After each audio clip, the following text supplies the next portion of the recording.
Kung hili kag pagkaon, kabalo naman siguro kadaan na unlimited ang kasagarang pag-serve sa samgyupsal sa mga Korean restaurant. Mao ning isa sa nagpatagam sa kuwang kabuang mukaon atong niaging bulan. Ang problema na may kay gan ba kay miktiwasunon. Nagsugod ni tanan atong gitry na mo ning restaurant nga nasugatan na mo diri banda sa Huna. What up, boy? Kana punta karon dito sa Huna Subdivision. We gon' check out the Pig Out Korean barbecue. Modern ang hitsura aning pig out, ayos kayo tanawon sa gawas pa lang. Similar sa mga uso na Korean restaurants, pretty straightforward ni ilang plastada. Kada table na ay exhaust o griller niya sa tumoy nakaplastar ilang counter o buffet. Pwede niyo po ito gamitin. Dili lang may magamit. Yes po. Nagkag mapilian diri mga klase-klaseng marinated meats, pork, beef, chicken, pati na pod Korean sausage ug uban pang mga side dish. Tangay ko. Kana na, tangay po ko. Sama na akong amrag buwang mukaon, daghan kay kong gipakuha diri. Pero wala ko kabantay nga gikuha dai sa akong uyab is para dai sa muang duha. Nya pagbalik pa jud namo sa lamisa na pa jud dai separate na serving para sa samgyup. Pork bulgogi, beef bulgogi, plain beef, Okay. chicken bulgogi. Sige, thank you. Action na may kakulbaan ni sa kadagang pagkaon sa muang lamisa. Pero excited na pod mi na matilawan ilang samgyup. Lami na kay tan-awon, preparado na tanan para maluto. Okay, sa mo apang ginaluto ang amo meats. Nadre ako daghan kayo. Here's their pork.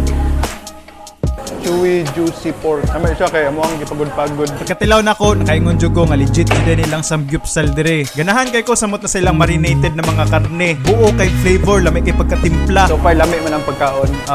Nga problema na may kay akong kauban, busog na daw siya. Nya ako pod busog na pud ko. Daghan ba kay miktiwasunon. Kay pag-abot mo gud mo dire, nagkaon na midaan. Isa mo gud naghakot gani nagpagkaon ba? One eternity later. Wala pa may katuma. Ako feeling karon mo nagalutaw na akong ulo. O nang isa sa pinakabusog nako nakaagi sukad-sukad behind the scenes na taw-tawran jud mi dire. Napausos na ko ang pagkaon. Walay ko kadali. Tanggal na og bakos.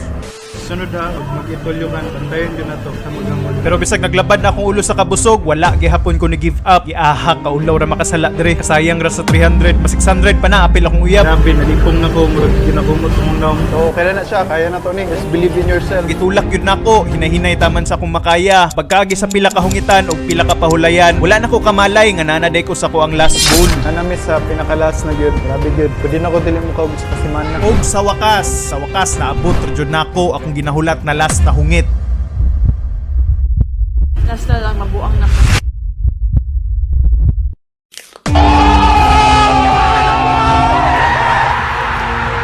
Proud ko sa mga sarili. Sa mga haters na po, kanang mga wala sa po.